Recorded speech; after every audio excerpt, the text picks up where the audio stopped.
Alors bonsoir à tous et à toutes. Voilà, je suis très heureux de vous retrouver. Je vous rappelle que le cours, on est ici donc à Neve Shalom. Pour ceux qui nous écoutent sur Internet, on est à Neve Shalom, à la synagogue Neve Shalom, qui se trouve au 106 avenue du Général Michel Bizot, dans le 12e arrondissement de Paris. On vous attend nombreux et nombreuses pour venir participer à ce cours, parce que c'est toujours mieux hein, de venir sur place que de voir derrière un écran. Alors on va parler, et ce soir on va essayer de parler d'un deuil, en fait, d'un deuil qu'on porte, c'est celui des élèves de Rabbi Akiva. Voilà, on est dans une période, en fait, entre Pessah et Shavuot. Cette période, c'est une période qui est lourde de contenu, puisqu'on sait que depuis Pessah, ouais, depuis le lendemain de Pessah, on compte le Homer. Oui. L'objectif de compter le Homer, c'est connu, le Chinuch explique que c'est une forme de préparation au Matan Torah, au don de la Torah, c'est-à-dire d'accepter la Torah. Alors, la première difficulté, évidemment, c'est de comprendre est-ce que sincèrement, hein, est-ce que vous avez l'impression de vous préparer au don de la Torah en comptant le Homer? Voilà, on a compté, on a fait attention à la lacha, on a fait attention d'avoir compté le bon jour, on n'a pas raté un jour. Mais est-ce qu'on s'est préparé? Non, pas grand-chose.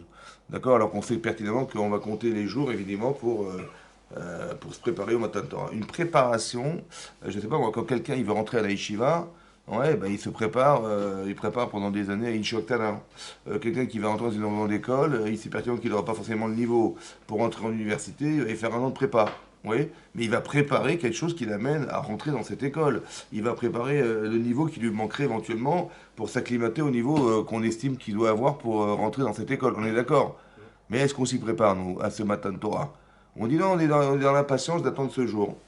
Oui, ben, oui, mais à quel contenu on met dans ces jours pour évidemment se préparer à ce jour? Quel contenu on doit mettre dans ce jour pour se préparer à ce jour? Ça, c'est une chose à comprendre. À part ça, hein, il faut pourquoi ces élèves là de Rabbi Kiva, ils étaient au nombre de 24 000. Ouais. Dans l'Agma, dans Ivamot, c'est marqué là-bas d'Aftamarbet, c'est marqué que Rabbi Kiva, il avait 12 couples de Talmidim. C'est marqué 12 zougotes. 12 000 zougotes. 12 000 zougotes, des zougs, un zoug, c'est un couple. Il avait des couples. Ouais, c'est-à-dire que des couples, des gens qui étaient étudiés les uns avec les autres. D'accord? Pourquoi on nous a pas dit 24 000? On a dit 12 partenaires. Bah, a priori, ils étaient les uns avec les autres. Il y avait une forme de solidarité entre eux voilà, ils se retrouvaient les uns face aux autres. Voilà. Ça, c'est à peu près ce que ça veut dire. Ça veut dire quoi, 12 couples? Mais quand bien même, c'est marqué qu'ils sont décédés en dessous de cette période. Les 33 premiers jours. Pourquoi dit l'Agmara? Parce que l'onahagu kavod zelazé. L'onahagu kavod, ils n'avaient pas coutume de se respecter les uns les autres. Maintenant, si c'était des voyous, est-ce qu'on aurait porté le deuil? Hein? Donc ça veut dire que c'était des géants. Parce que je connais pas de tzadikim sur qui on a appris, alors qu'on les a pas connus, de prendre le deuil des gens qui ne sont pas de notre famille. Je veux dire, c'est des gens. C'est-à-dire que si on porte le deuil, on dit, vous savez quoi, il faut porter le deuil de ces talmidim parce qu'ils sont décédés. Il est marqué dans la Gemara, Olam Shamem. Ce monde avait disparu, le monde avait disparu, et Rachid dit que la Torah s'oubliait. D'accord? Donc ça veut dire qu'il fallait. Qu'est-ce que fait Rabbi Akiva? Il va reformer 5 élèves. Oui, il y aura 5 élèves. Il va reformer. Il y avait qui dans les élèves? Il y avait Rabbi Yehuda, pas Rabbi Yehuda Nassi, Rabbi Yehuda. Il y avait Rabbi Yossi, il y avait Rabbi Meir Abba Alanes, il y avait Rabbi Shimon Bar Yochai et Rabbi Eliezer Ben Shamoua. Voilà les élèves de Rabbi Akiva. Il a reformé, donc il était Badarom, il était dans le sud, et il a reformé ses élèves qui, eux, il leur a dit, vous allez dorénavant dispatcher la Torah dans le monde à partir de vous, ça va partir à partir de vous. C'est les élèves, donc il a perdu 24 000 élèves, et il a reformé 5 élèves. Pourquoi ils sont morts? Parce que l'Onago Kavod Zelazé. C'est bizarre, hein, parce qu'on se respecte, ils ne se sont pas respectés, ils sont morts. C'est foudroyant comme information. Qu'est-ce qui se passe de Pessah à Shavuot? De Pessah à Shavuot, on va compter le Homer. C'est quoi le Homer? On compte le Homer, on compte pas le Homer. Le Homer, c'est un sacrifice. Le Homer, c'était quoi le Homer? Dans la parachute de semaine, c'est marqué, dans la parachute des morts, que c'est marqué qu'on doit compter. Donc, qu'est-ce qui va se passer? On va la Kitsirat Homer, on va faire la moisson du Homer. Il y a marqué les Machorat à Shabbat, le lendemain du Shabbat. C'est quoi, de quel jour il s'agit? Alors, les Tzdukim, ils disaient c'était Shabbat. Et le lendemain de Shabbat, donc dimanche, ouais, dimanche, Khamim dit non, c'est pas Shabbat. Il dit pourquoi c'est pas Shabbat? Rachid dit pourquoi? Il dit si c'était Shabbat, le 7e jour de la semaine, quel Shabbat? Il y en a 52 Shabbats. Il y a marqué, il y a marqué au moment des récoltes. Shabbat au moment des récoltes. Quand est-ce que commencent les récoltes à pousser? Les premières récoltes qui poussent, en fait, c'est l'orge. Et c'est quand? Bah, c'est à partir de Pessah. L'orge, une céréale qu'on donne aux animaux. Ça va? Et la première céréale qu'on va prélever, qu'on va récolter, qu'on va moissonner, c'est celle-ci. Les machorat à Shabbat, c'est le lendemain du jour chômé qui était Yom Tov. Comme ça se dit Haramim. Et c'est quoi? C'est Pessah. Ça va? Le lendemain de Pessah, donc le 15 Nissan, on fait Pessah. Le lendemain de Pessah, on va apporter ce Homer. D'accord? Donc on va récolter, on va cueillir, on va moissonner cette fameuse moisson d'orge qu'on a apportée au Kohen. Et le Kohen, il faisait la tenoufa, c'est-à-dire qu'il va balancer ses céréales, n'est-ce pas? Il va faire un balancement du Kohen. Et ça, hein, ouais, le balancement, c'est quand même comment ça se passait? Ben, il allait devant, derrière, et en haut et en bas. Devant, derrière, en haut, en bas. Il avançait, il reculait, en haut, en bas. Et là-bas, dans le Midrash, c'est marqué, ouais, pourquoi il les secouait comme ça, c'est Homer. Il y en a qui disent, bah, pour dire que Hachem, il est résident dans le monde dans lequel on se trouve, donc c'est vertical et aussi de haut en bas, il est aussi maître des cieux d'en haut, des cieux d'en bas. Ça, c'est une opinion dans la Gemara, dans le Midrash Rabbah. Une autre opinion, ouais, c'est de dire que on va faire une prière, un peu comme on fait, vous savez, les Nirnouim du Loulav, parce qu'on veut que les vents soient bons et les pluies, alors les pluies, les bonnes pluies et les bons vents. Ça va? C'est pour ça qu'on disait aux gens, bon vent. Ouais, et le soir, qu'est-ce qu'on leur dit le soir? Bon Zohar. Ah oui, c'est bientôt Rishon Marechai. Vous avez compris, voilà ce qui se passait. Donc c'est ça, ouais. Et donc c'est ça. Donc ça veut dire qu'on a amené la bracha. L'Agma dans Taït a dit que le Homer, il permettait la bracha. Ça veut dire qu'on n'avait pas le droit de manger les récoltes qui étaient présentes si ce n'était qu'on avait apporté le Homer. Et donc dès qu'on avait apporté ce fameux sacrifice, ces fameuses céréales, ça s'appelle Khadash. Donc toutes les récoltes, elles ne pouvaient pas se consommer si ce n'est qu'on avait apporté ce korban. On devait attendre ce jour-là. Ça va? Et donc c'est pour ça qu'on faisait le Homer. Le Homer, la goulgolette, comme on a vu le Homer, vous avez vu quand on a prélevé la manne dans le désert, c'était Homer la goulgolette, c'est une mesure. Mais on retrouve le mot Homer aussi, pareil. Mais pour dire il fallait apporter ce Homer. Et on va compter des jours à partir de ce jour. Donc on dit la Sphirata Homer, ça n'a rien à voir avec le Homer. C'est qu'à partir de ce sacrifice qu'on a porté dans le Beth Amikdash, qui était en fait des céréales d'orge, à partir de ce jour, les Machorat Shabbat, le lendemain de Pessah, alors on devait compter 49 jours. Shiva Shavuot Tisporlach. Shiva Shavuot, 7 semaines tu compteras, pour finalement arriver au 50e jour, qui est le jour de Shavuot, qui était le 6 Sivan. Ça va? Il fallait compter. Donc Renour explique qu'on compte, en fait, pourquoi on compte? Bah, pour se préparer à ce jour. Ça va? Il faut compter pour se préparer. Mais qu'est-ce que vous mettez dans ces jours pour vous dire qu'on s'est préparé à la Kabbalat Torah, acceptation de la Torah?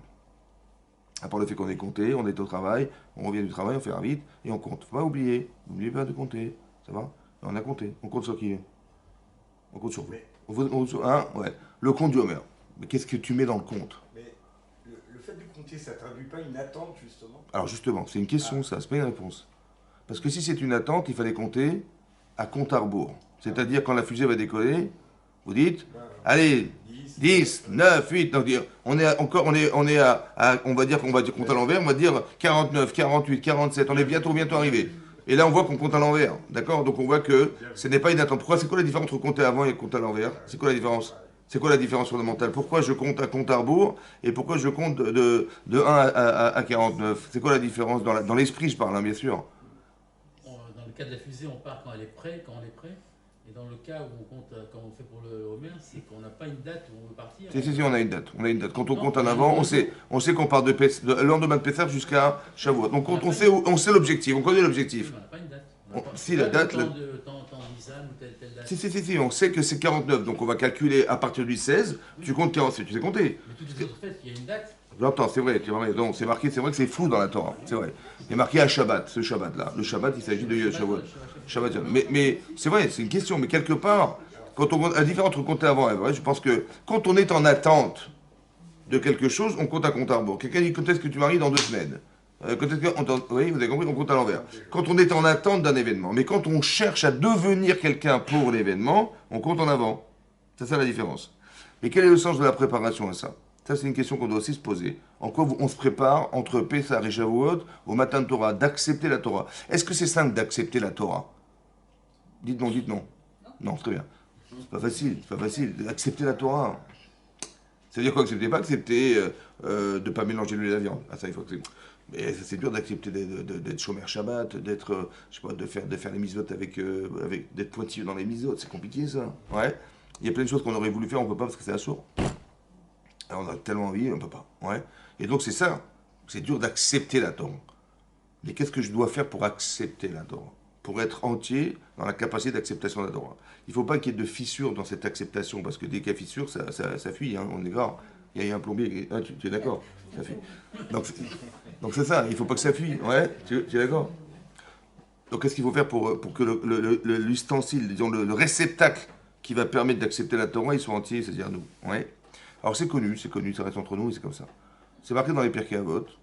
Oui, il y a un chapitre dans les Pirkei Avot qui est un chapitre qui est complètement concerné par l'étude de la Torah. Oui, c'est le chapitre, très bien, très très bien. Bon. Le 6e chapitre, ouais, le 6e chapitre. Maxime des Pères. Le Maxime des Pères. Vous connaissez Maxime? Il exagère quand même. Maxime. Alors, c'est marqué comme ça. Je vous lis ce qui est écrit avant que je m'énerve. Alors, où est-ce qu'il est, le Maxime des Pères? Voilà. Dans le 6e chapitre, il y a une Mishnah qui dit la chose suivante. Vous savez, la Torah, elle est plus grande, dit le chapitre, dit la Mishnah. La Torah, elle est plus grande que la prêtrise et la royauté. C'est marqué que de la Torah, il termine à Keunom et la Malchut. De quoi il s'agit? C'est quoi la hauteur, la grandeur, c'est quoi la taille? C'est quoi? Parce que j'ai marqué chez Malchut, Niknit, Bishloshim Ma'alot. Vous avez compris que pour être un roi, il faut 30 qualités humaines. Qui c'est qui l'a cité? Les 30 qualités, c'est Chazak ou Baruch. Shmuel Hanavi. Shmuel Hanavi, il a cité 30 qualités humaines pour que le roi soit roi. C'était qui le premier roi du clan Israël? Le premier, c'était qui le premier? Shaoul. Ouais. Shaoul, comment ça veut dire quoi Shaoul en hébreu? Shoel. Questionner, mais ça veut dire aussi emprunter. Quelqu'un, on dit un Shoel, il y a un shomer chinam, un shomer sachar et un Shoel. Le shomer, c'est quelqu'un qui garde un objet qu'on lui a donné en dépôt, mais des fois, il l'a fait gratuitement, gracieusement. Des fois, il se fait payer. Il y a le Shoel, celui qui emprunte. Il emprunte un objet, il va emprunter la perceuse, et il l'a endommagé, il faut qu'il paye. Ça va? Ça s'appelle un Shoel. Shaoul, c'est qu'il a emprunté. Il a emprunté quoi? En fait, il a emprunté la royauté. Parce qu'il descend de Binyamin. Et la royauté est réservée à Yehuda. Il a emprunté la royauté. Et c'est pour ça qu'il a été pas forcément compétent dans son rôle, et il a été remplacé par David Ameler. Ça va? Mais c'est marqué là-bas, il faut 30 qualités humaines qui ont été citées par Shmuel Hanavi, qui lui a oint Shaoul, et après il a oint David Ameler. Après que Shaoul il ait raté la guerre contre Amalek, il a dit, Hachem a décidé que tu ne seras plus roi d'Israël, ce sera un autre roi qui te remplacera. Et il lui a finalement annoncé que c'était David Ameler. Mais là c'est marqué, il faut 30 qualités humaines. Bakeuna Esrim Verba, pour être un Kohen, ouais, il faut 24 qualités pour être un Kohen. Par contre la Torah, Niknit, ça veut dire quoi Niknit? Elle est acquise. Ouais, elle est acquise par l'homme. Ouais, un kinyan, ça veut dire qu'elle m'appartient, la Torah. Oui, c'est-à-dire qu'il y a la Torah, ouais, que vous avez lue, mais comment je peux imaginer qu'elle m'appartient? Il faut que je sois pénétré par la Torah pour devenir un Ben Torah, l'enfant de la Torah. C'est ça. Mais cette Torah-là, il faut qu'elle me pénètre. Comment j'arrive à faire pénétrer la Torah en moi? Alors il y a marqué, il faut Arbaim Veshmoné Dvarim. Il faut 48 qualités. Il y a combien de jours entre Pessah et Shavuot? 49. Vous avez compris ou pas? Ça veut dire que chaque jour, je vais essayer de travailler sur une qualité. Et le 49e jour, comme ça, Dieu l'a Harizal. Alors je vais faire la synthèse des 48 jours. Et là, je pense qu'on est outillé pour recevoir la Torah. Vous avez compris ce que ça veut dire? Vous avez compris? Comment on écrit 48 en hébreu? Comment ça s'écrit? C'est même chet, superbe. Et même chet, ça fait quoi? Ça fait Moah. Moah, c'est le cerveau. Ça va? Même chet varim. Il faut que tu te construises mentalement, c'est ça. C'est marqué, quelles sont les choses? Alors, je ne vais pas vous les citer toutes, hein, mais c'est marqué, et de Talmud, Shmiat Haozen, Arichat Sfataim, Bidat Alev, Shmiat Haozen. C'est marqué, il faut apprendre le Talmud. C'est-à-dire qu'il faut étudier la Torah. Il ne faut pas que tu connaisses la Bible, simplement ce qui est marqué dans le Chumash, mais il faut étudier la Gemara, étudier la Mishnah, étudier les Rishonim, étudier... Parce que qu'est-ce que c'est que la Gemara? La Gemara, c'est en fait le génie de la Torah. Ça veut dire que la concentration de la Torah se trouve dans le verset. Mais c'est concentré du concentré du concentré. Mais qu'est-ce qui a marqué? Bah, t'as une façon de le lire, c'est le pshat, le sens littéral. T'as une autre façon, c'est de comprendre les allusions qui sont cachées derrière le texte. T'as une autre façon de comprendre, c'est le midrash, pourquoi ce mot en particulier par un autre, la formulation de la phrase. Et il y a le Zohar qui est le secret qui est caché derrière ces mots. Mais c'est une infinie de compréhension qui est derrière. Et quand vous dites la Gemara, vous étudiez la Gemara, ben vous avez Rashi, vous avez Tosfot, vous avez le Ran, le Kesef, le Rashba, le Ritva, il faut bien le Ran, le Malom Yichamet Hashem. Il y a plein de Pirushim, des Rishonim qui ont écrit dessus. Et à part ça, vous avez des Géonim. Après, c'est énorme ce qu'il y a derrière. Ça va? Mais il faut connaître. Et après, tu as la lacha. Mais il faut aiguiser ton esprit pour mieux comprendre. Donc ça veut dire qu'il faut étudier, c'est sûr qu'il faut étudier. À la lumière de ce que vous avez compris, alors vous allez articuler votre existence. Les lunettes, c'est l'étude. Ça va? Après, il y a marqué Shmiat HaOzen. Shmiat HaOzen, en français, ça veut dire l'écoute de l'oreille. C'est pas bizarre que Shmiat HaOzen. Évidemment. Mais là, c'est des Tanaïm qui ont écrit la Mishnah. Hein. Des Tanaïm. Et là-bas, il ramène le Barthénora. Au début du Pirkei Avot, le Barthénora, c'est le commentaire de la Mishnah. Il dit là-bas hein, que ne croyez pas que ce qui est marqué dans la Mishnah, Shammai, Hillel, tous les noms qui sont rapportés, c'est des gens, des penseurs, des philosophes. Ils vont dire, tiens, ils avaient l'habitude de dire, les grands philosophes qu'ils étaient. Non. En fait, tout ce qu'ils ont rapporté, c'est ce qui avait été dit sur le mont Sinaï. Et qui a été rapporté donc Moshe Kibel Torah, Messiah, etc. Ça a été transmis. Et eux, ils ont retranscrit ce qu'ils avaient entendu. Vous avez compris? Mais ça n'est pas d'eux, en fait. Toute cette philosophie qui est la Torah a été dite sur le mont Sinaï. Tout sur le mont Sinaï. Et donc, c'est marqué Shmiat HaOzen, l'écoute de l'oreille. L'écoute de l'oreille. Mais ça veut dire quoi? Ça veut exclure quoi, l'oreille? Si marqué l'écoute de l'oreille, évidemment qu'on écoute par ses oreilles, on a bien compris. Donc qu'est-ce que voulait exclure l'oreille? L'écoute, comme si qu'il y avait l'oreille, mais pas autre chose. Hein. C'est l'oreille qui écoute, mais pas autre chose. Ça peut être quoi d'autre? Pas autre chose, ça veut dire quoi, pas autre chose? Hein? Le cœur, Razak, la tête, superbe. Ça veut dire le cœur et la tête. Je peux écouter avec mes sentiments. Et je peux écouter avec mon cerveau. La Torah dit zéro. Ni ton cœur, ni ta tête. Ça veut dire quoi d'écouter avec sa tête? Ben, c'est comme des fois, il vous arrive de parler à des gens. Ça va? Bon. Vous n'avez pas fini votre phrase, il dit ouais, c'est bon, j'ai compris. Ça y est, c'est bon, ça va? Vous dites non, mais je le connais par cœur. Il n'a même pas commencé sa phrase, je sais ce qu'il va dire, je sais ce. N'écoute jamais avec ton cœur et avec tes oreilles, avec ton cerveau. Pourquoi? Mais pourquoi? Parce que si tu veux être sûr que ce que tu as entendu, c'est ce qu'il a dit, il faut, c'est comme les femmes, elles aiment les veilleuses. Pourquoi? Shabbat. Ben, c'est pour apprendre à la mettre en veilleuse. Mais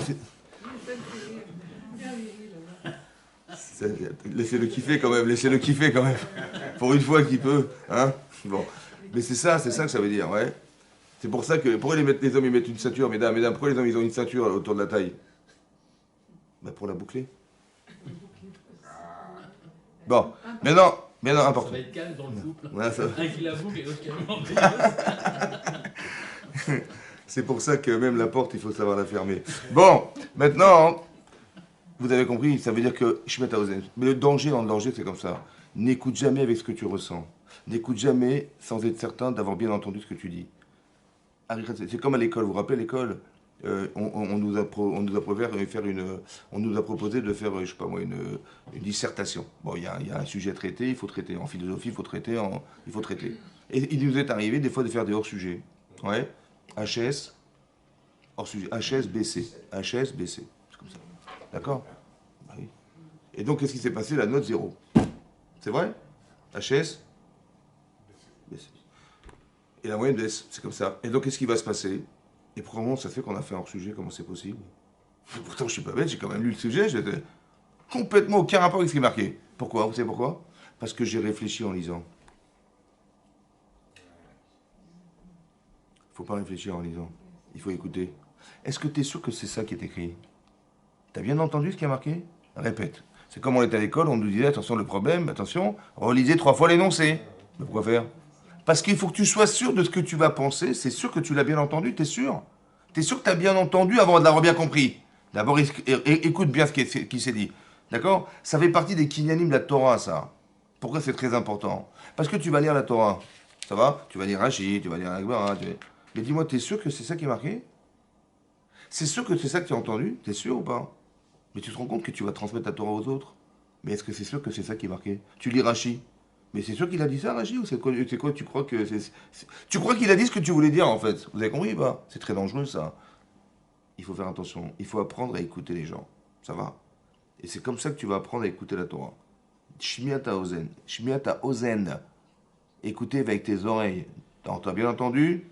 Alors tu peux réfléchir. Ensuite, c'est marqué Arichat Sfataim.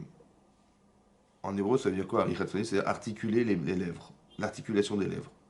C'est-à-dire que celui qui doit apprendre à écouter, il faut apprendre à écouter.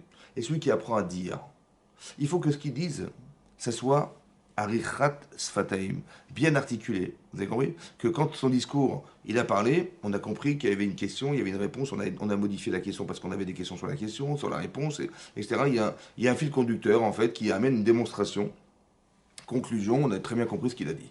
Mais c'était clair. Par contre, si quelqu'un il vient et vous dit, bon, il vous parle d'un sujet après, il mélange avec d'un autre, il fait une chouchouka, et après il vous dit, vous avez compris ce qui se passe ou pas? J'ai rien compris du tout. Parce qu'il n'y a pas d'arichat sfataim. C'est-à-dire qu'on n'est pas capable d'articuler la pensée. Ce que vous allez dire, c'est ce que vous avez pensé. Or, si c'est bien pensé, c'est bien dit. D'accord? Mais si c'est mal pensé, c'est mal dit. Et là, que les gens, hein, si j'ai dans l'intérêt de parler, bon, ben, j'ai parlé, mais c'est pas ça l'intérêt. L'intérêt, c'est de transmettre un message. Donc, il y a celui qui va réceptionner l'information et celui qui va la formuler, l'information. Il faut absolument que la personne qui va formuler, elle soit claire. Il y a un plan dans son raisonnement. Il y a un cheminement intellectuel qui est bien structuré. Il y a une ligne directrice dans son raisonnement. Vous avez compris? Et c'est ça qui permet à ce que la communication soit entière. D'accord? Ça s'appelle un kinyan, ça. Ça s'appelle un kinyan, c'est-à-dire qu'il faut acquérir cette volonté et cette faculté à penser bien de façon cohérente pour que la personne soit... Il faut être logique. Ça va? Il faut connaître l'ordre des priorités. Ça fait partie de la Richat Sfataim, ça. La logique, c'est quoi? Tu sais mettre dans l'ordre? Ouais. Comme on est à l'école, on nous distribue des images. Il faut reconstituer l'histoire qui est la composition des images. Alors, où est-ce qu'elle va cette image, où elle va l'autre, etc. Il faut avoir compris le sens de la direction à donner. Mais il y a une logique derrière. Est-ce que tu es capable de mettre en ordre? Vous avez compris? C'est ça, Arichat Sfataim. C'est-à-dire, celui qui va parler, il va être obligé d'être cohérent. Parce que le message, il va passer par celui qui parle. Mais si la personne qui parle, elle n'est pas logique, ou bien on pourrait interpréter d'une manière ou d'une autre, ben, la personne qui va recevoir l'information, elle va dire, ben, il a dit ça, mais il n'a jamais dit ça. Pourquoi vous avez cru qu'il y a des marloctotes et des conflits d'idées dans le chasse et tout ça? Parce que les choses qui ont été dites, elles n'ont pas forcément été ou bien réceptionnées par celui qui l'entend, ou bien dites par celui qui l'a prononcé. Vous avez compris? C'est pour ça que pour être sûr que, objectivement, ce soit une acquisition, alors il faut pouvoir la dire de façon cohérente, et aussi pour que la personne qui réceptionne l'information, ça soit entendu. Ça fait partie c'est comme ça qu'on acquiert la Torah. Après, il y a marqué, etc., il y a marqué Shmiat Haozen, Arichat Sfataim, Bina Talev. Il faut réfléchir avec son cœur. Bina, la Bina, c'est quoi? La nuance. Ouais. Le discernement, c'est la Bina. Le discernement. La Chorma, ben, c'est la bibliothèque. Le discernement, c'est la différence entre les livres. Ouais, t'as la Mishnah, t'as la Gemara, t'as le Chumash, t'as le Mishnah Berurah.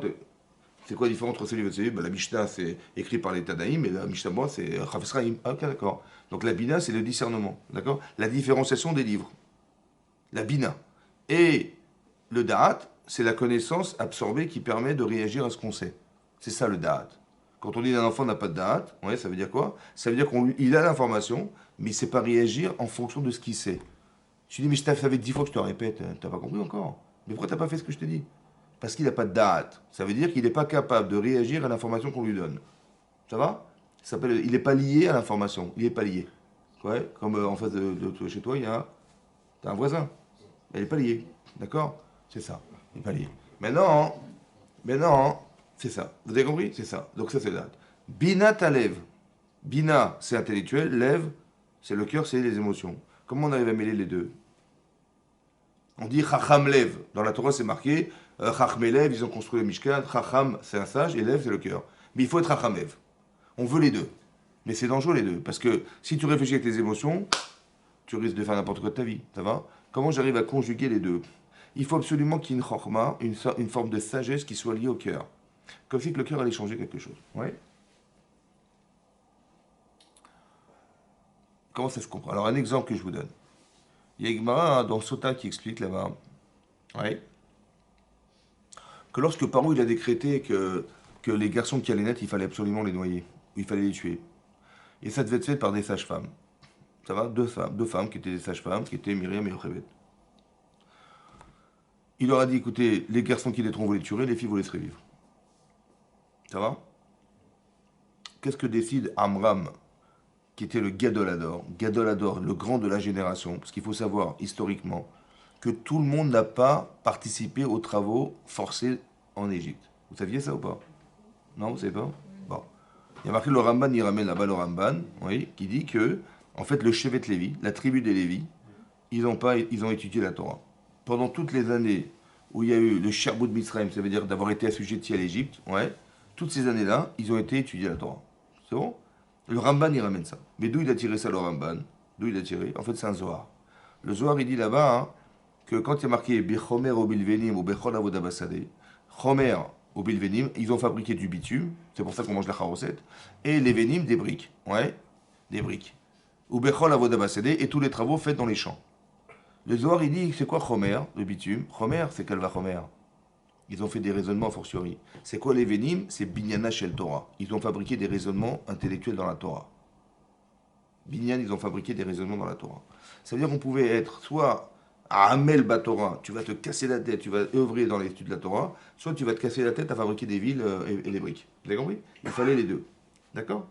Maintenant, Amram Gadolador, ça veut dire que c'était le plus grand Rav qui était la référence, on va dire, la tour de contrôle du clan d'Israël, c'était lui. Ça va? Quand il a entendu ça, il a dit à sa femme, on va divorcer.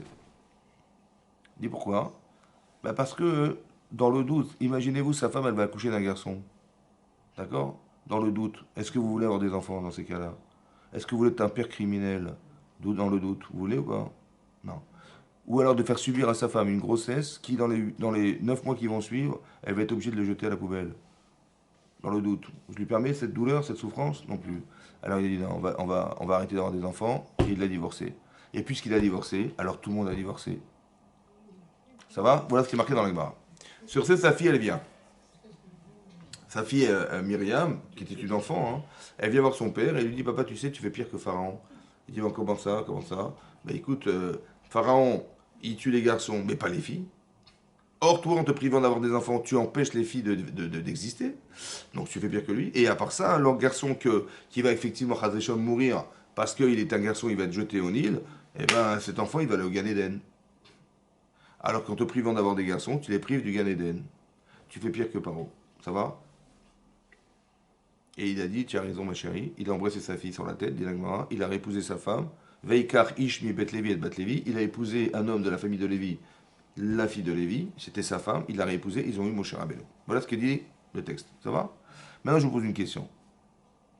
Gadol Ador, ça veut dire que c'est le plus grand homme au niveau de son intelligence, et c'est le plus grand au niveau de Saïrat Shamaim, de la Havat Hashem.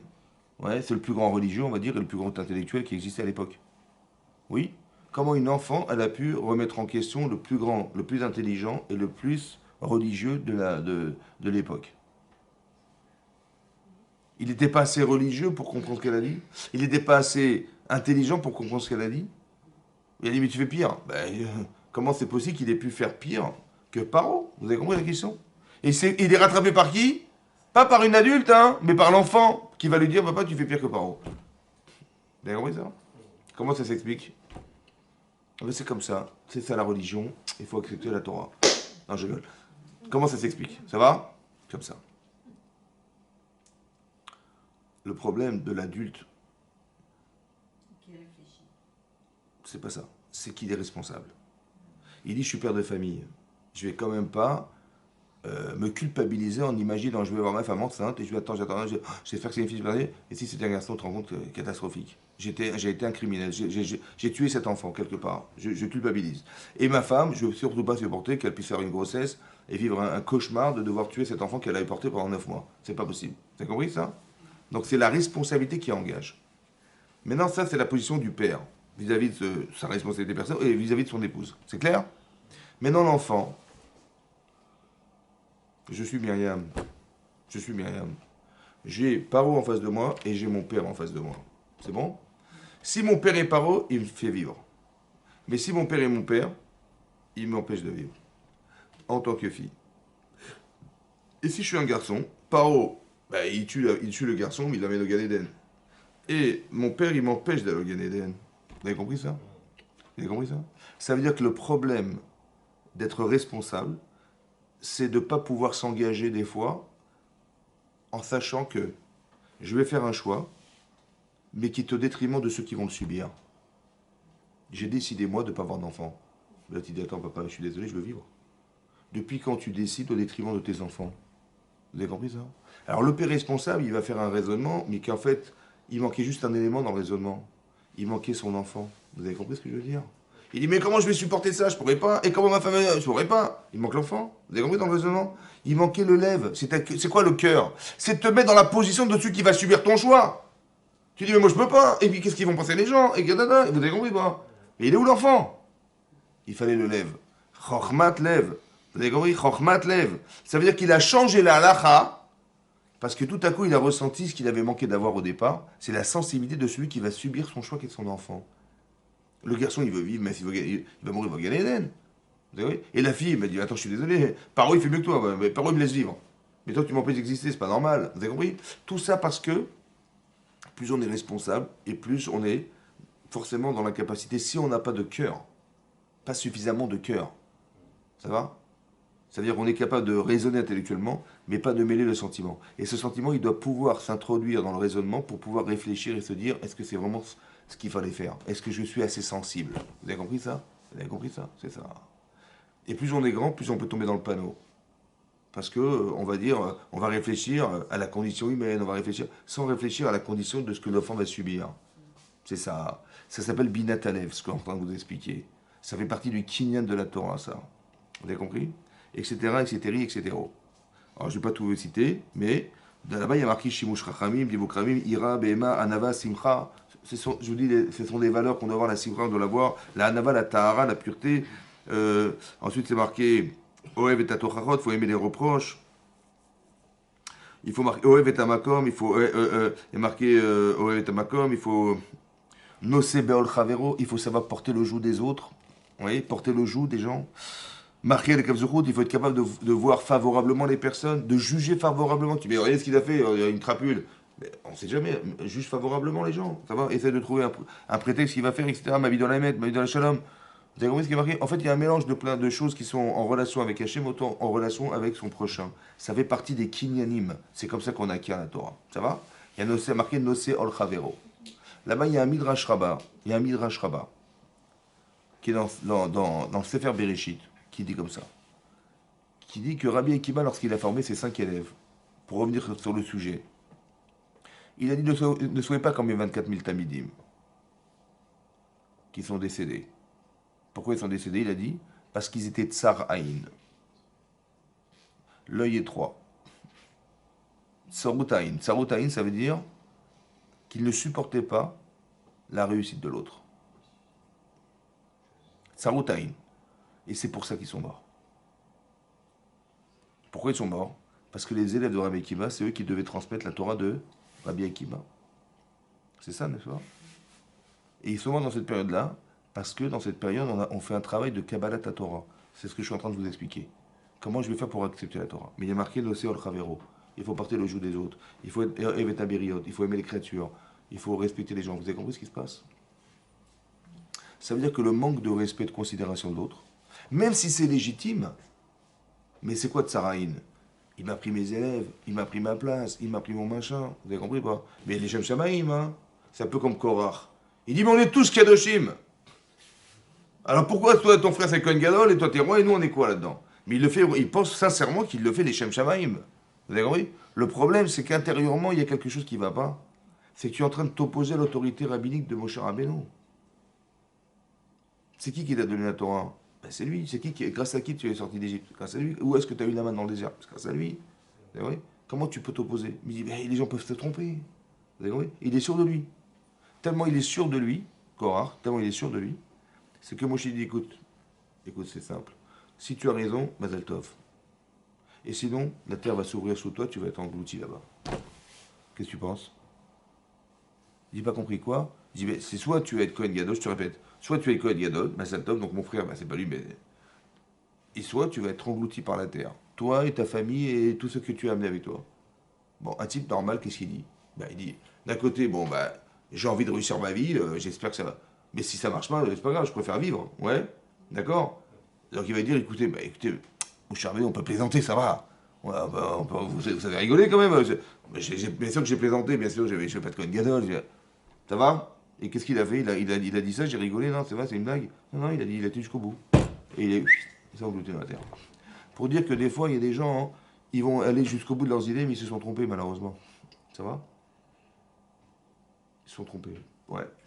Je reviens sur l'histoire de Je suis à Ozen. les gouttes de l'oreille, Ouais. sans la tête et Sans sans les- le cœur. Ça sous-entend qu'il ne faut pas se poser des questions. Si! Ah, Mais je dis écouter, je parle d'écouter. Réfléchir, il faut toujours réfléchir. Mais d'écouter les gens. Quelqu'un me parle, je me tais. Et j'écoute ce qu'il me dit. D'accord? Le Rav, il fait un Dvar Torah, on se tait. Pourquoi on se tait? Parce que j'ai peur, vous savez de quoi j'ai peur? Il va parler et je vais réfléchir. Et je vais peut-être traduire à la manière dont j'ai de penser ce qu'il a dit alors qu'il n'a jamais dit ça. Et je vais dire, ah, mais enfin, vous savez, le Rav, il a dit ça, l'autre, il va dire, ah bon? Et de génération en génération, on va se planter. C'est comme le téléphone. Vous avez compris? Je n'ose pas dire le nom. Mais vous avez compris? Je vais dire un truc à un tel, un tel, un tel, un tel, et au bout de la file, il a dit, finalement, c'est pas du tout ce que j'avais raconté. Et donc pourquoi? Parce qu'on ne sait pas entendre. Bah oui, c'est l'interprétation, c'est pas l'écoute. Et c'est ça que je voulais vous expliquer. Il fallait qu'on soit respectueux des valeurs.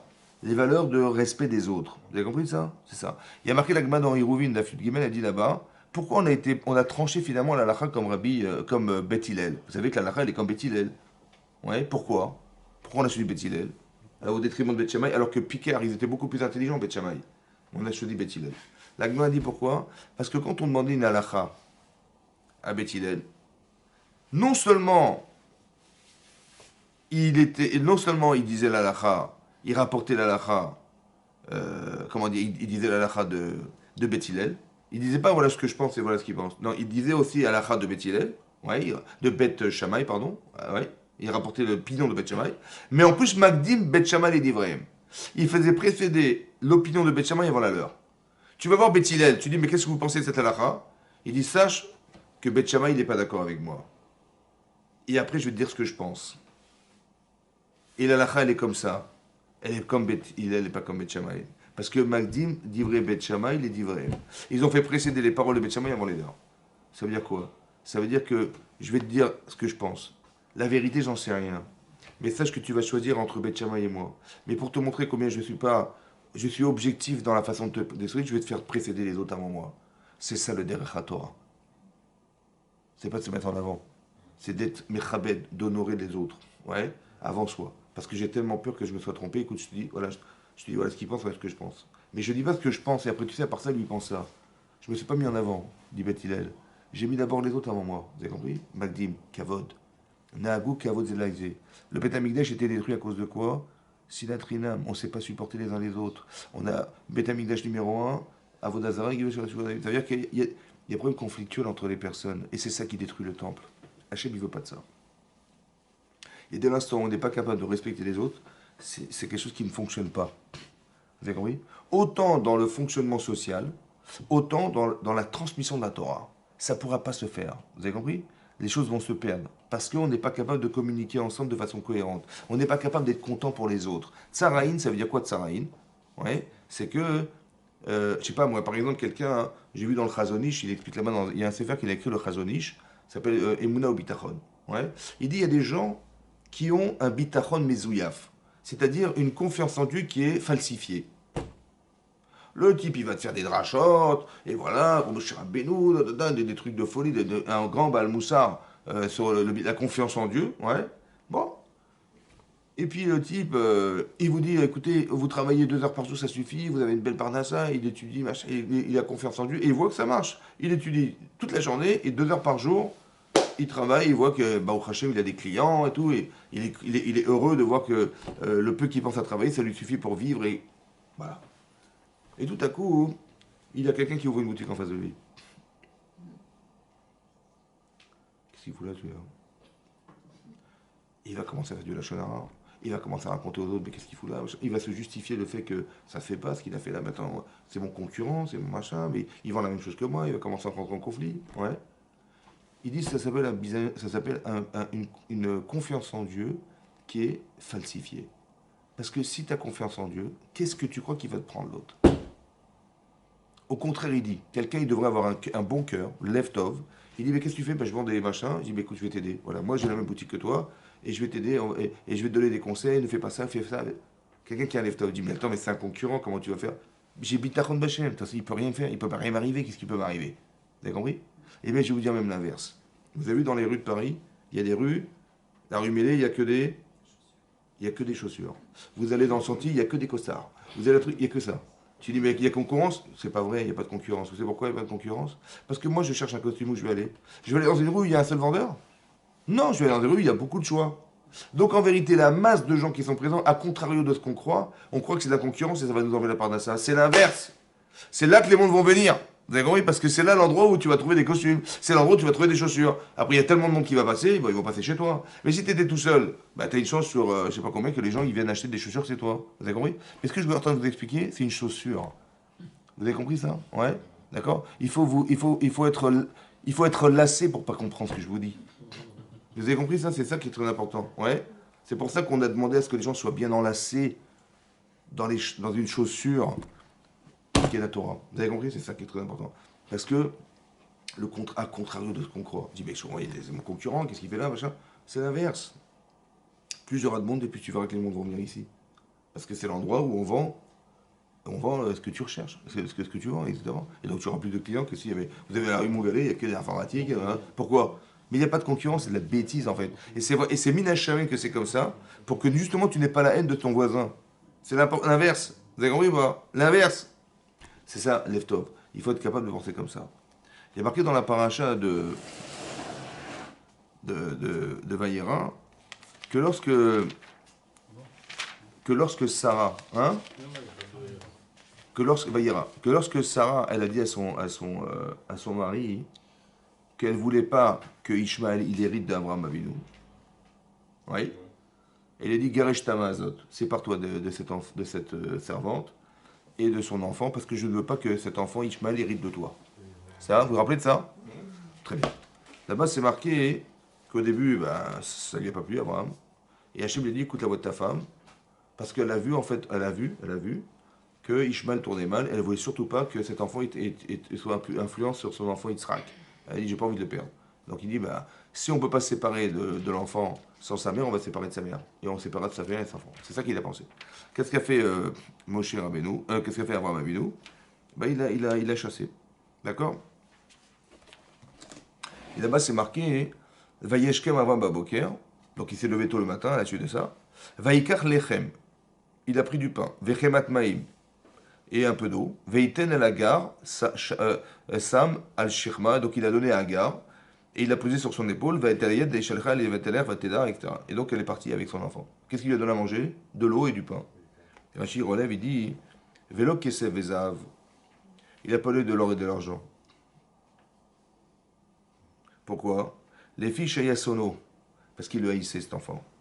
Al Shayase Tabutra, parce qu'il a mal tourné. Voilà ce qui est marqué dans Rashi. Ça va? D'accord? Avraham, il est marqué, il a fait ça. Il n'a pas donné d'or et d'argent à son enfant, parce qu'il a mal tourné, il a donné du pain et de l'eau. C'est ça? C'est clair. Donc il ne supportait pas cet enfant ou pas? Très bien. Maintenant, dans la paracha de juste après, Hachem, il va proposer à Abraham de sacrifier son fils, n'est-ce pas? Comment c'est marqué? Donc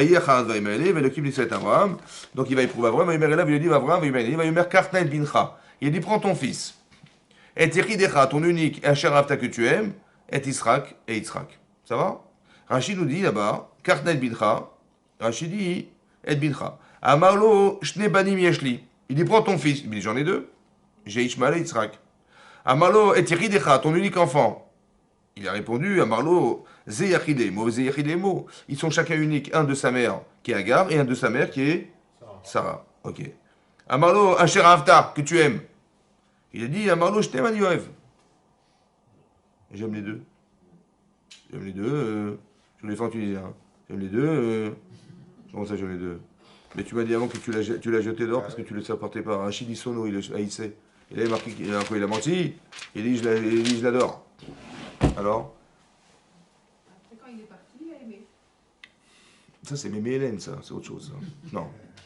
Comment c'est possible, Mémé? Non, il a écouté sa femme.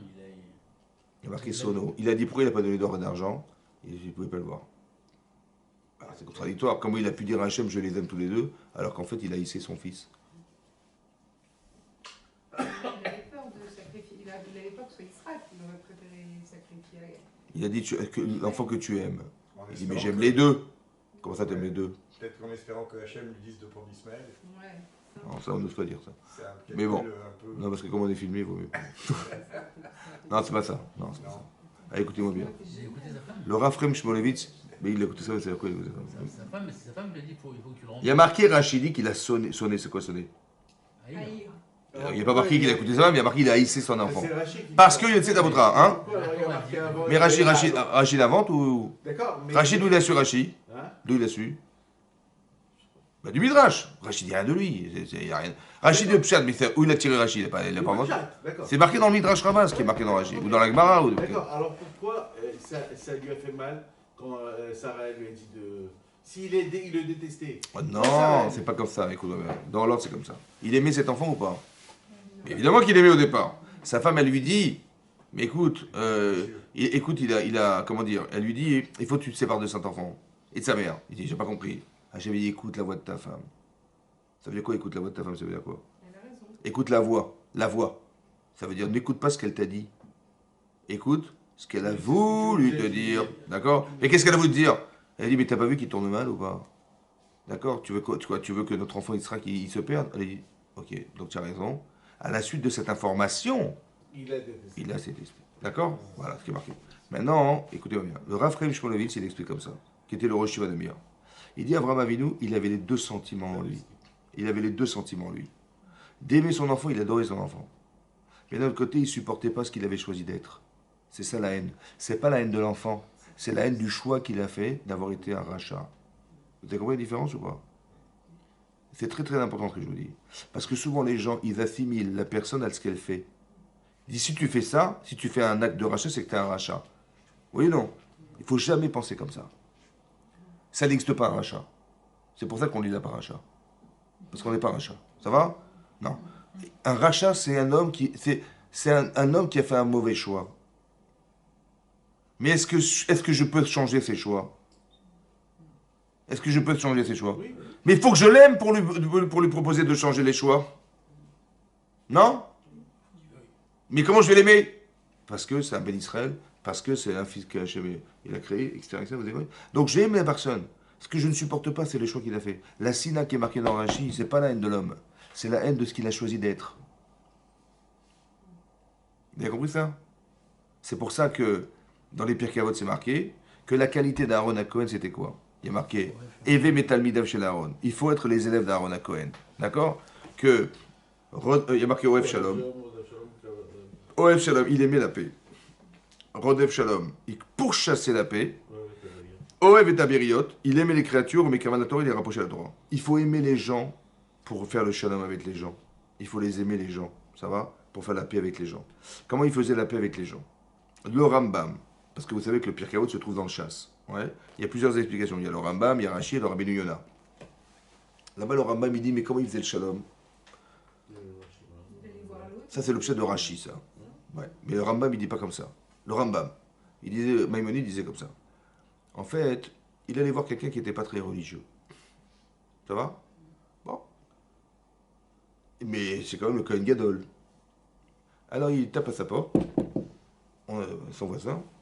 Bonjour monsieur, je me présente à Aaron. C'est Aaron Kohen Gadol, évidemment, ne vous présentez pas. Je me présente, je suis votre voisin. J'aurais voulu qu'on se rencontre, on peut discuter. Il dit avec plaisir. Il rentre, il dit. Mais il est embêté parce qu'il dit qu'est-ce que je lui ai donné à boire. Il dit chérie, tu peux amener des gobelets en plastique. Des gobelets en plastique, ça va? Gobelets en plastique. Qu'est-ce que tu veux? De l'eau? Bien sûr, il est plaisir, gobelets en plastique, de l'eau. Excusez-moi, c'est pas respectueux, mais bon, vous êtes très religieux. Et puis il discute avec lui, quoi, tu vois. Et comment il s'appelle? Aaron Cohen, il parle avec ce monsieur. Et puis après, il dit voilà, je vais devoir vous laisser, j'ai un emploi du temps très, très rempli. Il dit, excusez-moi, mais j'aurais bien mieux qu'on se retrouve, avec plaisir. Et on va se revoir et tout ça. Il dit, avec plaisir, ouais, franchement, grave, bien sûr, avec plaisir et tout. Et puis, alors, écoutez, rendez-vous demain, si vous voulez, bien sûr. Bon. Et il revient le lendemain, Aaron Cohen. Et il revient le surlendemain. Il revient le surlendemain. Vous avez compris ou pas? Mais là, vous savez quoi? Le type, il dit à sa femme, dis-moi, tu crois qu'il sait qu'on n'est pas chômeur Shabbat? Tu crois qu'il sait que c'est pas Kacher chez nous? Tu crois qu'il sait? Mais s'il savait, Rachid, Ramam, il dit, hein, mais je pense qu'il n'aurait même pas regardé. Tu vois? Il dit, écoute, on sait c'est quoi? Je vais lui proposer de venir Shabbat, on va l'inviter. Et tout, on va tout cachériser. On va tout cachériser, on va changer la vaisselle, on va tout machin. Comme ça, il ne saura rien, puis je vais pouvoir me permettre d'avoir le kavod de recevoir Aaron Cohen. Voilà ce que dit le Rambam. Et c'est comme ça qu'il faisait le shalom. Mais qu'est-ce qu'il a fait Aaron Cohen? Qu'est-ce qu'il a fait? Il a fait faire tchouva. Hein? Il a fait faire tchouva. Qu'est-ce qu'il a fait pour qu'il ait fait tchouva? Il n'a pas fait. Il a- pas montré- Hein? Il les a respectés. Il n'a pas montré son niveau réel. Non. Écoute bien. Aaron Cohen, il a un statut particulier. C'est le grand rave. D'accord? Mais non, n'importe qui veut recevoir Aaron Cohen à la maison. Mais il a fait exprès d'aller voir quelqu'un qui n'est pas religieux. Vous savez pourquoi? Parce qu'il lui a donné envie de recevoir Aaron Cohen. Simplement d'avoir l'image d'Aaron Cohen dans la maison, ça l'a stimulé pour aller changer toute sa vaisselle et tout ça. Ça va? Vous avez compris pas? D'un côté, vous avez raison qu'il a respecté, mais d'un côté, il lui a permis de conceptualiser l'idée que je peux inviter Aaron Cohen, mais ça ne pourra pas se faire si je ne suis pas caché. Ça ne peut pas se faire si je fais du Lachonara. Ça ne peut pas se faire si je ne suis pas Shomer Shabbat. Vous avez compris ce qui se passe? Ça veut dire qu'il a simplement permis à cet homme de se voir autrement. Et puisqu'il se voit autrement, alors il va vouloir inviter, et pour ça, c'est pas possible autrement de faire tchouva. Vous avez compris? Il n'a mis aucune pression sur la personne. Zéro pression. Il n'a pas dit, attendez, comment ça marche comment chez vous? J'ai pas compris, c'est quelque chose? Ta femme, elle fait Nida? Il n'a même pas parlé de ça. Vous avez compris ce que je veux dire? C'est ça le shalom. Mais ça, on peut le faire que si on aime les gens. C'est quoi aimer les gens? Tu sais ce qu'ils sont les gens. Ils ne sont pas religieux, tu le sais bien. D'accord? Donc si toi, tu es pointilleux sur ça, et tu dis, mais comment ces gens, ils respectent pas Hachem, c'est pas normal. Mais le problème, c'est que tu assimiles la personne à ce qu'elle fait. Et donc, ça va te créer un dégoût. Et moi, je les vois, mais je me porte. Ça va? Alors qu'en vérité, la personne n'est pas ce qu'elle fait. Mais évidemment que s'il n'est pas religieux, c'est qu'il n'a pas suivi un cursus de religieux. Évidemment que s'il ne fait pas Shabbat, c'est qu'il n'a pas eu la chance de faire Shabbat.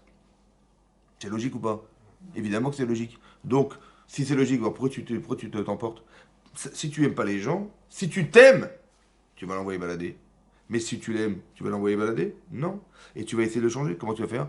Eh bien, il faut faire abstraction de ce que tu sais de lui pour arriver à l'aimer et l'amener à aimer la Torah. Vous avez compris? C'est ça, faire le shalom. Vous avez compris? C'est exactement l'inverse des Talmidei Rabbi Akiva. Il dit, mais attends, l'autre il m'a pris ma yeshiva, l'autre il m'a pris mon truc, l'autre il m'a pris les élèves. C'est comme dans... Il peut y avoir des synagogues. Des synagogues. Et le type, il a ouvert une synagogue à 300 mètres. Je dis, mais il va nous prendre des fidèles, tu vois, il est malade ou quoi? Ouais. Je dis, il est marqué dans la Torah, l'agdil Torah veladira. Il faut remplir, il faut embellir, il faut rajouter. Je dis, mais de quoi t'as peur? Si les gens ils se plaisent avec toi, ils resteront, et s'ils se plaisent pas, ils n'auront rien, c'est pas grave. Mais pour peu que la Torah, elle se partage, vous avez compris pas? Et de quoi t'as peur? Ça va? Et donc le problème c'est ça. En fait, on est plus dans l'intérêt de conserver ce que nous avons plutôt que de faire que la Torah elle soit agrandie parce qu'il y aura plus et plus encore on prie qu'il y ait plus encore de fidèles dans les synagogues. Mais si on fait les miskinim en disant ah mais il va nous prendre des trucs, non, non. Ben, un, j'ai pas confiance en Dieu. Deux, vous avez compris? Deux, j'ai l'impression que la joue elle va disparaître. Mais non, mais si tu sais, tu connais tes valeurs, tu sais le message que tu transmets, tu sais que pourquoi les gens ils vont répartir? C'est l'inverse, tu vois? C'est lui qui a un problème de remplir, c'est pas toi qui a un problème. Vous avez compris ce que je veux dire? Mais c'est ça le problème, c'est que est-ce que tu fais dans ton intérêt ou pas? C'est comme une fois, il y a un rave, il a invité un autre rave qui était Rosh Yeshiva. Il dit, écoute-moi, j'ai une yeshiva, mais elle est magnifique, je voudrais te la montrer, comme ça tu veux me dire ce que tu en penses. Et il dit, ok, avec plaisir. Bon, ils vont à la yeshiva, donc il lui présente, il dit, voilà ma yeshiva, je te présente. Oh, tu vois les élèves, il y avait 300, 400 élèves qui étudient avec beaucoup d'assiduité, on entendait un rouar de Torah, c'était extraordinaire. Il dit, alors qu'est-ce que tu en penses? Il dit, bah, franchement, franchement, c'est extraordinaire. Maintenant, le Rav, il dit à l'autre, il dit, dis-moi, effectivement, ta yeshiva, elle est superbe. T'es content ou pas? Il dit, bien sûr, je suis content. Dis-moi si ça se passait chez ton voisin et que tu voyais une même ambiance chez les autres, tu serais aussi content ou pas? Il dit, pardon? Il dit, si je t'invite dans une autre yeshiva, ouais, et tu vois qu'il y a une ambiance de folie comme ça, de Torah, est-ce que tu es aussi content que dans la tienne? Il veut dire, oui, ouais. C'est pour la Torah que tu fais ou pour la représentation de ton kavod, vous avez compris la nuance? Vous avez compris? C'est des finesses. Hein. Vous avez compris? C'est ça. Et ça s'appelle des kinyanim la Torah, ça. C'est ça acquérir la Torah. Acquérir la Torah, c'est que tu fais pas pour toi. Tu Tu fais pour faire grandir Hachem. Tu fais pour que tu es heureux pour que les gens. Vous avez compris? Comme si qu'il fallait se poser la question, mais qu'est-ce qu'Hachem il aurait voulu que je dise? Qu'est-ce qu'Hachem il aurait voulu que je fasse? Ça, ce que je vous dis là, c'est la Hirat Shamaim. La crainte d'Hachem, c'est pas la peur d'Hachem. La crainte d'Hachem, c'est d'avoir le réflexe de se dire, mais qu'est-ce qu'Hachem il aurait voulu que je fasse à ce moment-là? Il m'arrive un truc, ouais, qu'est-ce qu'Hachem il aurait voulu que je fasse à ce moment-là? Et ça, il faut une chorma, ça. Il faut aussi se mettre à la place d'Hachem. Par exemple, nous, on descend d'Avraham, Israël et Jacob. Ça va? Donc on a des privilèges, parce qu'on a hérité du chesed d'Avraham, la bonté d'Avraham. Avraham Avinu, vous avez compris qu'Avraham Avinu, au détriment de la souffrance et de la douleur et de la chaleur qu'il a eu dans le désert, là-bas où il a été capable de faire un acte de chesed, au-delà de la nature. C'est pour ça que dans le texte, sûrement c'est marqué, Vayera Elav Hashem, Hashem lui est apparu. Vehu Yoshev, et il était assis. Ouais, Petach Haoel Kechomayom, Petach Haoel Kechomayom. C'est qui, de qui on parle ici? Il lui est apparu. À qui il est apparu Hachem? Vayeshev, et il s'est installé. Qui c'était? Et pourquoi c'est pas marqué? Pas marqué Vayiran Avram, il est apparu Avram, ou Avram Yeshav, il s'est installé Avram. Pourquoi il n'a pas marqué son nom? À votre avis? Peut-être parce qu'Avram c'est pas lui. Parce que quelqu'un qui se dépasse humainement, il est au-dessus des normes. Quelqu'un qui a fait la bride Mila après le 3e jour, et c'est une souffrance énormissime. En plus, on lui rajoute la chaleur. Comment il a encore envie de faire des mitzvot? Il a encore envie. Il a de la peine de ne pas la faire. Mais comment tu peux ne pas être accablé par la douleur et la chaleur? Vous avez compris? Il est sorti de la limite humaine. C'est pour ça qu'il n'y a pas son nom dans la Torah. Vayeshev, Vayera, il est vu, il lui est apparu. Il lui est apparu. Vous avez vu? Il lui est apparu. Il n'a pas apparu au corps, il est apparu à la Neshama. Ça va? Maintenant, Avram, il a fait un acte de chesed. Dit l'Agma dans le Mamsia que par la volonté qu'il a eue, au-delà de la nature, dans la chaleur, de faire de l'hospitalité, ça a permis à ses enfants d'être nourris dans le désert, au-delà de la nature, pour recevoir la Torah. Vous avez compris ça? Vous avez compris? Ça veut dire qu'on est aujourd'hui... Mais en vérité, qu'est-ce qu'a fait Abraham? En fait, Abraham, il contient tous les bénis d'Israël en lui. Donc c'est logique que ce qu'il a fait, ça va nous servir, puisqu'on fait partie d'Abraham Avinu. Vous avez compris pas? C'est pas surprenant qu'on a été capable de recevoir la Torah, ou qu'on a été capable de recevoir la manne, on a été capable de recevoir tout ce qu'il avait préparé en fait. Parce que ce que vous voyez là n'est que à l'image de ce qu'Abraham il a fait. Et donc on est méritant parce qu'on est ses enfants. C'est normal, vous comprenez ou pas? Donc si vous ressentez la rachmanout, si vous ressentez le chesed, si vous avez la faculté à pouvoir avoir honte de vous-même, parce que les juifs, ils ont honte d'eux-mêmes, parce que les juifs, ils sont gomle chassadim, parce qu'ils sont baïchalim, ils sont rachmanim, ils ont pitié. C'est quoi la honte? C'est quoi d'avoir honte de soi? En général, aujourd'hui, dans le monde moderne, on dit non, il faut arrêter d'avoir honte, il n'y a pas de tabou, il n'y a pas de oui, tape, c'est vrai? Mais nous, on pense qu'il faut être baïchal, il faut avoir honte. C'est quoi la honte? La honte, c'est un repère émotionnel de construction humaine. Vous comprenez en arabe ce que je vous dis ou pas? C'est comme ça. Si tu es construit dans ta vie, tu as construit le bien en toi, tu le ressens bien, tu le ressens, tu as honte de faire faux, tu as honte de parler faux, tu as honte d'agir faux. Ça va? Mais tu le sais parce que tu sais ce que tu dois être. Et donc tu as honte d'avoir fait l'inverse. Le contraste entre ce que tu penses être et ce que tu vois que tu fais de toi. Ça va? Mais ce phénomène-là, c'est un mécanisme d'évolution personnelle. Mais si je fais quelque chose, j'ai dit, mais t'as pas honte de faire ce que tu fais? T'as vu comment tu parles à ta femme? T'as vu comment tu fais du lachonara? T'as vu comment... Il dit, mais quel problème? Je comprends pas ce que tu veux là. Mais comment tu oses croquer les gens comme ça? Tu leur piques leur fric dans leur dos. Il dit, mais attends, mais t'as rien compris le business, mon vieux. Faut te calmer, mon vieux. Tu roules pas les gens, tu gagnes pas ta vie. Ça va? Le type, il a même pas honte, il a pas honte. Parce qu'il n'y a pas de contraste là. Vous avez compris? Il n'est pas contrasté entre le bien et le mal, entre la lumière et l'obscurité. Nous, on a la honte. Ouais, bien sûr que j'ai la honte. Et heureusement que j'ai honte. Parce que si j'ai honte, c'est que je suis construit. Parce que si j'ai pas honte, c'est qu'il y a un problème. On est fait pour arriver à évoluer en permanence. Alors Hachem, il a fait en sorte. Mais d'où vient la honte? De qui elle vient la honte? De qui on a hérité de la honte, à votre avis? De qui? De Yitzhak, Razak ou Baruch. Exactement ce que j'allais dire. Parce que c'est quoi Yitzhak? La mida d'Yitzhak, c'est quoi la qualité? Musculation. Et c'est où Gibor? C'est quoi Kovesh Yisro? Contrôle Se retient de quoi? Contre son Yitzhara. Parce que j'ai tellement honte de croire que je vais tomber dans le panneau. Mais tu plaisantes ou quoi? Ça va? C'est quoi faire tes chouvas? C'est quoi faire tes chouvas? Ben, c'est d'avoir honte de ce que j'ai pu faire. Mais c'est ça, Yitzhak. Je regrette d'avoir fait une chose pareille. Je prends sur moi de ne pas recommencer. C'est l'introspection. Mais c'est ça, Yitzhak, Simon. C'est ça, Yitzhak. C'est quoi, Yitzhak? La Gvura.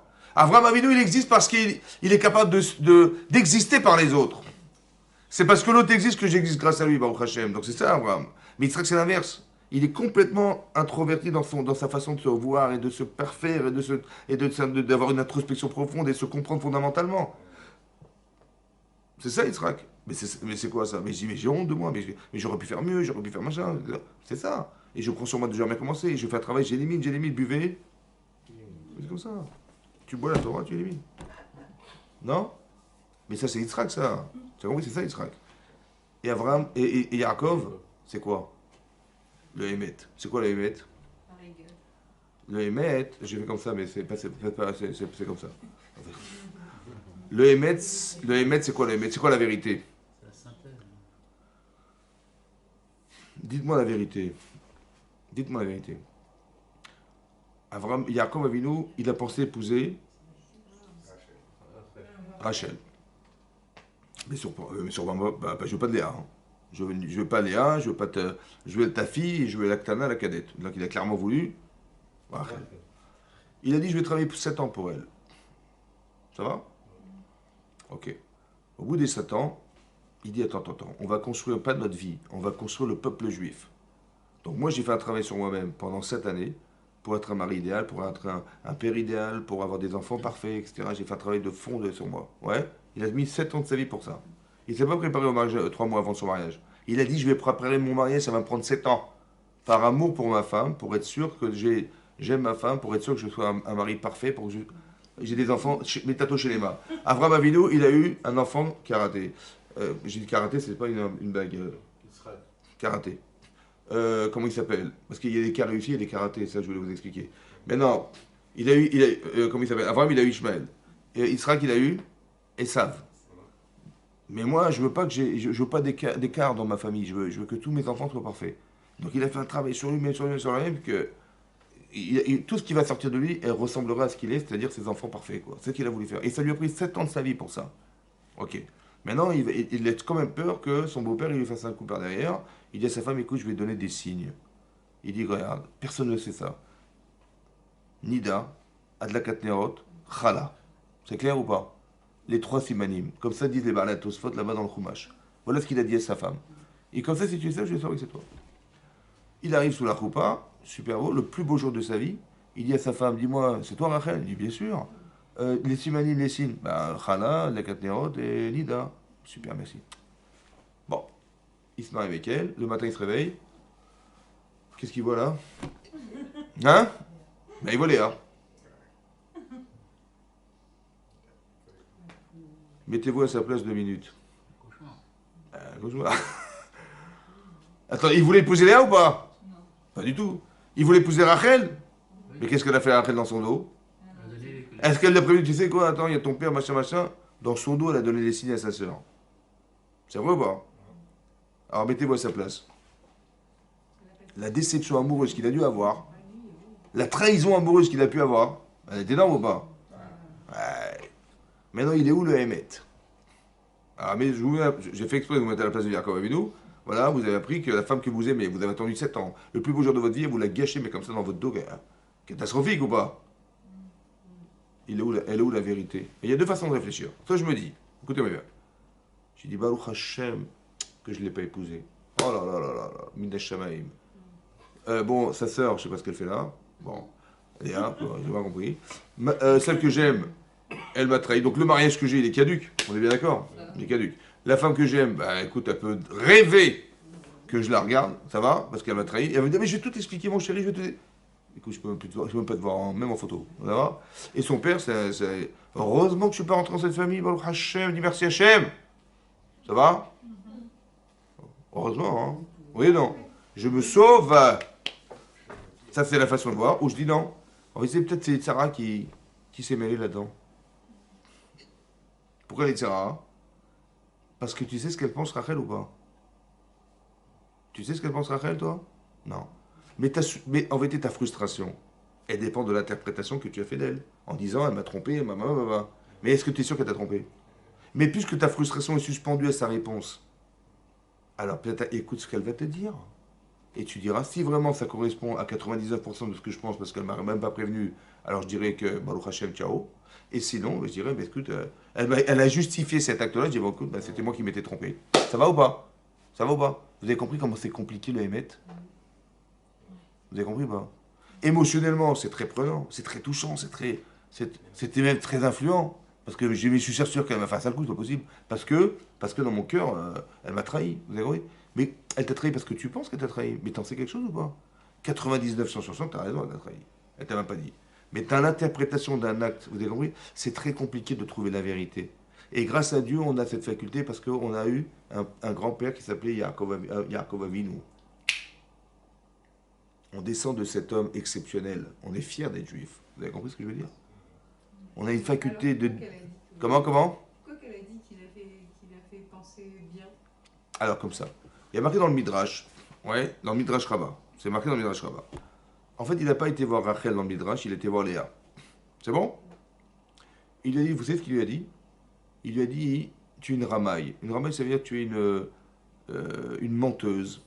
Ouais, fille d'un menteur. Ton père, c'est un escroc, et toi, tu es une escroc, et une fille d'escroc, quoi. Il dit, pourquoi ça? Il dit, parce que... Comment ça? Mais je te demandais, t'es Rachel? Tu m'as dit oui. Ouais. Bah, tu m'as menti. Elle a dit, vous savez ce qu'elle a répondu? Léa, elle a dit, vous savez, il n'y a pas d'élève sans maître. Parce que quand ton père, il te dit, c'est toi, Esav, qu'est-ce que tu lui as dit? Bah, je suis Esav, ton père. Hazak Baruch. Bah, tu vois bien qu'on est fait pour vivre ensemble. Allez, fais pas l'idiot. Il y a marqué il n'y a pas marqué ce que je vous ai dit, hein, mais il y a marqué, tu as menti, j'ai menti, tu vois bien qu'on est fait pour vivre ensemble, alors. C'est ce qu'il y a marqué dans le Midrash. Maintenant, est-ce qu'elle a répondu à la question de Yaakov Avinu? Yaakov dit, mais pourquoi tu m'as menti? Il me dit, mais toi aussi tu mens, mon chéri. J'ai compris, bon, moi je suis un rachat, il n'y a pas de problème. Mais tu m'as pas répondu, pourquoi tu m'as menti? Elle n'a pas répondu à la question. Dans le sens premier, on va dire. Oui, non. Oui, non. Alors j'ai vu un fait faire, il explique comme ça. Écoutez ce qu'elle a dit. Elle a dit, mais mon chéri, qui c'est qui a pris sur lui le droit d'aînesse de Esav? Qui a pris sur lui. Tu vois bien que ton frère, il a dénigré le droit d'aînesse. Qu'est-ce que tu as fait? Tu lui as racheté son droit d'aînesse. Oui ou non?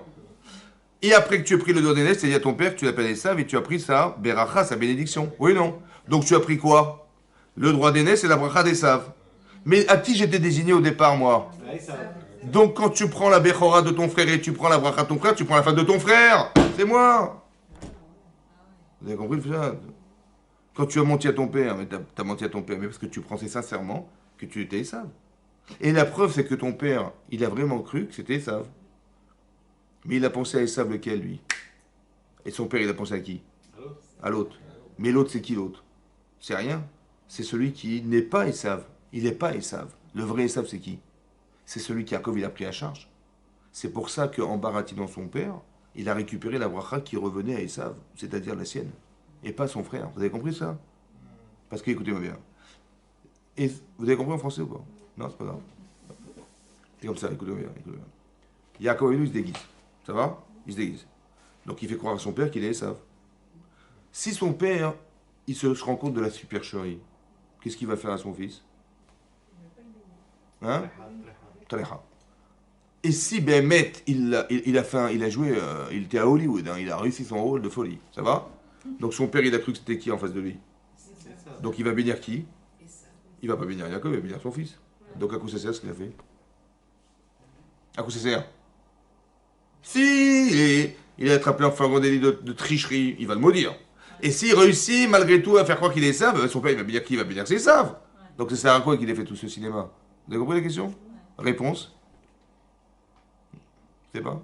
Dommage. En vérité, ce que son père sait pas, c'est que c'est lui qui a pris le rôle d'Esav. C'est lui qui a pris à charge son frère. C'est lui qui a pris la Bechora. Donc c'est normal qu'il reprenne la bracha. Donc quand son père il va bénir Esav, il va pas bénir celui qui a refusé d'être Esav. Il va bénir celui qui Hachem il a voulu que je sois Esav, c'est-à-dire Yaakov. Vous Vous avez compris? Qu'est-ce que tu veux dire Et donc par c'est là? pour ça, hein? Qu'est-ce que tu veux dire par le prendre en charge? Ben, écoute-moi bien. Tu as bien compris que quand il va dire à son frère, vends-moi ta Bechora, pourquoi il a voulu lui acheter la Bechora? Parce qu'il va y baiser ta Bechora. Il a dénigré le droit d'aînesse. Parce que quand la Barachi ramène, il dit comme ça. Il dit, écoute, tu me demandes, il dit, mais à quoi ça sert d'être un aîné? Comme ça, il a demandé ça à son frère. Non, non, il a à quoi ça sert d'être un aîné? Il a dit, hein? La Keuna, en fait. Non, non, il a dit, tu vas travailler au Beth Amikdash. Bon, c'est comme ça que les aînés étaient censés travailler au Beth Amikdash, qui a été perdu parce qu'on a fait le veau d'or. C'est passé au Lévi, d'accord? Au Cohen. Mais c'était ça qui est prévu. Il dit alors, et alors? Bah, tu vas travailler au Beth Amikdash. Et alors? Bah, tu vas faire des corbanotes. Et alors? Bah, si tu réussis, tant mieux, sinon tu risques de mourir. Il dit, pardon, Ani Olech Lamout? Quoi, je vais mourir à cause de la Bechora? Oh là là, je n'en veux pas. Il baise, il a dénigré la Bechora, le droit d'aînesse. Et là, il a pris en charge cette Bechora. Mais en vérité, quand il a... Et ça, son père ne le savait pas. Quand est-ce qu'il a su, son père, qu'il avait vendu sa Bechora? Quand il a su? Quand il était parti chez Laban. Non. Rachid nous dit comme ça, écoutez bien, faites Rachid, ça me fait plaisir, franchement. C'est marqué comme ça dans Rachid. Quand je dis Talmud, il faut étudier la Torah, il faut savoir ce qui est marqué. Là-bas, il y a marqué que quand il a finalement béni son fils, ouais, Esav il est parti à la chasse, il a perdu sa place. Et quand il est revenu, Esav, de la chasse, il a dit, voilà, papa, je t'ai préparé ton plat que tu m'avais demandé. Il a dit, mais j'ai pas compris, mais qui toi? Mais Esav tombait fort. Il dit, waouh, il a eu très peur, Yaakov Avinu. Israël Avinu, il a eu très peur. Il a dit, mais à qui j'ai donné la... Après, il a dit, ah, et ça, il a dit, ah, je comprends pourquoi il s'appelle Yaakov Avinu. Yaakov, pourquoi il s'appelle Yaakov? Yaakov par Maïm, il m'a trompé 2 fois. Il m'a racheté ma Bechora et il m'a pris ma Bracha. Il dit, bah, j'ai pas compris, il t'a pris quoi?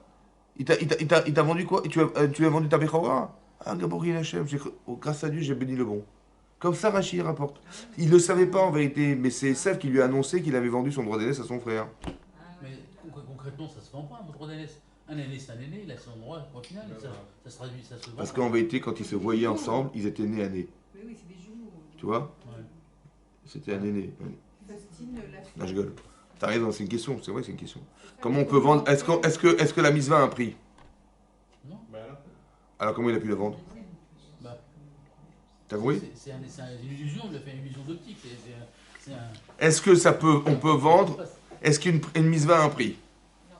Donc, et on sait pertinemment dans la halakha de Mekar que tu peux pas vendre tu peux pas vendre un sixième de plus que le prix officiel dans la ville.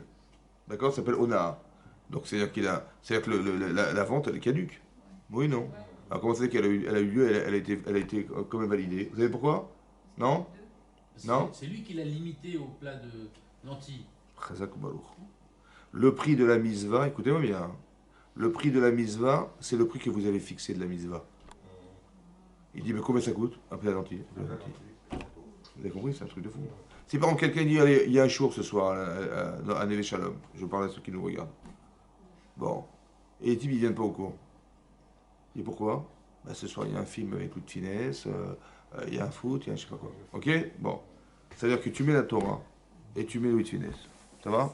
Et qu'est-ce que tu choisis? Ça veut dire, mais combien elle vaut la Torah alors? Elle vaut moins que le prix que vaut le film de Louis de Finesse. Parce que si Béhémet, elle valait au moins égale, tu aurais hésité. Et si elle valait moins, tu aurais dit, non, je vais au chiot. Ça veut dire que la valeur de la Torah, elle est moins que le film de le cinéma. Vous avez compris ou pas? C'est ça le prix des mises-votes. Tu dis, mais j'ai étudié ce matin, mais combien il vaut ce prix? Combien elle vaut la Torah chez toi? Ben, elle vaut, je sais pas moi. Ben, je vais te dire pourquoi. C'est ça qui va faire Hachem. Je vais te dire ce qu'elle vaut. Tu vois, il y avait cours le soir à Neve Shalom. Tu venais ou pas? Je dis, ben non, pourquoi? Parce que j'avais autre chose à faire. Donc c'est ça le prix de la Torah. C'est le sacrifice. C'est quoi? C'est combien tu es prêt à t'investir au détriment de ce que tu peux perdre. Tu dis, mais je préfère ça que ça. Mais il faut choisir. Vous avez compris? C'est pour ça que ça vaut. C'est ça le vrai prix. Le vrai prix, c'est ça. Combien tu l'estimes? Je vais te dire combien tu l'estimes. Tu vas me le dire toi-même. Le prix que tu as été d'accord de laisser tomber pour autre chose. C'est ça le prix. Vous avez compris? Voilà. Et donc il faut apprécier la Torah pour se rendre compte de ce qu'on a gagné, ce qu'on a à perdre. Et ce que je voulais vous dire en résumé, c'était ça. Que les jours qui nous séparent, c'est une préparation. La préparation, c'est d'arriver à se dire, je vais étudier les Pirkei Avot, ça va? Et je vais étudier ce fameux passage là, des 48 midot. Essayez de travailler sur une qualité par jour. D'accord? Et essayer de me dire, voilà, il faut être. Je vais réfléchir chaque jour, voilà, ou dans ma vie courante, dans ma vie professionnelle, il faut juger les caves de route. Bon, bah, il y a une occasion, voilà. Donc, je vais prendre sur moi le. Tiens, il y a un ami qui a un problème, je vais aller le supporter, l'aider à sortir de ce problème, etc., etc. Vous avez tout ce qui est marqué là-bas, je vais essayer de faire jour après jour. Je vais réfléchir autant que je vais essayer de pratiquer cette mitzvah, laquelle c'est de. Et je vais me rendre compte que je vais m'outiller pour accepter la Torah. Vous avez compris ce que ça veut dire? Et donc quand j'arrive à Shavuot, voilà, je peux dire que je suis prêt. Je suis prêt à accepter la Torah parce que je suis outillé, parce que j'ai étudié, parce que j'ai vu exactement jour après jour. 48 jours, 49e jour, je fais la synthèse de ce que j'ai appris, et là je peux dire que j'accepte Hachem et j'accepte la Torah. Ça va? Tu vas écouter la Torah, tu vas écouter ton rave, tu vas écouter machin, ton rapport aux autres, ta bienveillance, etc. Elle est construite. Tu vas aimer les gens, tu vas à la différence de ce que tu étais. Et c'est comme ça qu'on accepte Hachem et la Torah. Et c'est ça que je voulais vous dire, qu'on porte le deuil de ce qui a disparu, parce qu'on tire les enseignements des Talmidei et Rabbi Akiva qui ont disparu, parce que justement, ça a été à l'opposé. Rabbi Akiva, il dit, tu aimeras ton prochain comme toi-même, c'est Klal Gadol Bat Torah, ça c'est l'arrêt essentiel de la Torah. Parce que tu as bien compris que ton rapport à l'autre, c'est ça qui va bonifier ta faculté à exister. Tu ne peux pas exister seul, c'est pas possible. Alors, aimer les gens, c'est d'arriver au summum de ce que tu peux atteindre dans la relation à l'autre. Et cette relation à l'autre, elle va permettre de construire un sentiment émotionnel qui est l'autre. Et si tu sais le construire avec lui, alors avec Akadosh Baruch Hu, a fortiori. Oui, je m'appuie sur ce que je construis avec mon prochain pour me dire, mais si je sais pourquoi j'aime mon ami, alors Hachem, comment tu vas l'aimer? Tu te rends compte ou pas? Alors c'est comme ça qu'on construit sa vie, ça va? C'est comme ça qu'on construit. Et c'est comme ça qu'on devient cohérent. Be'ezrat Hachem, Chazak u'Baruch. Donc on va dédier pour la réfouach chez les Mav, Tinok Ben, Chaya Mushka, Ida Esther Bat, Taïta, Yves Victor, Chaim Ben Esther, Amen qui dira de son. David, El Fassi.